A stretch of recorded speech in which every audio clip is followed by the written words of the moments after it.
Můžeš se přestat starat? Fajn.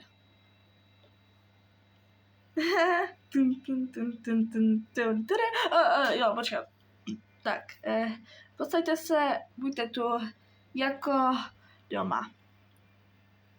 Tak, co jsi provedla? No, já jsem nic neprovedla, ale mluvím o tom dítěti, nebo na to dítě. Já jsem taky nic neprovedla, jenom... Tak proč jsi tady? Jsem tu, protože jsem dostala míčem do ksichtu a jestli to nevidíte, to velký kolo, co mám na ksichtu, tak jste trošku slepá, ne? Ne, já vidím, že jsi nějaká nemocná. Pojď, zlato, pojď, šup. Ale kam to jdeme? Jdeme tě vykoupat, ne? Počkat, vy mě nechcete koupat? Chci právě. Ale proč? Protože jsi nějaká od barev. My jsme měli jako výtvarku, ale ne, ty seš prostě od zelený barvy. Ne, já jsem přirozeně zelená. Fakt? Au, moje tváře, můžeme už konečně něco dělat.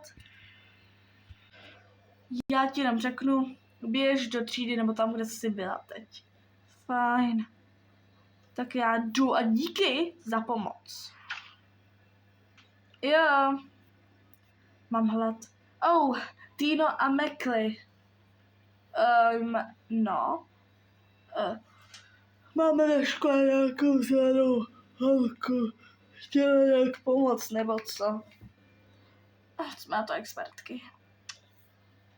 Hej ty, holko, vydrž. Jste hustý. Jo, hustší než ty. Vy jste nový spolužačky?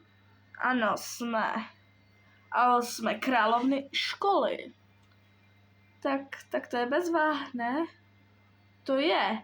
Ale není bezva, že jsi tak nemocná. Nejsem, prostě jsem přirozeně zelená, chápeš? Ne, nechápeš. Co?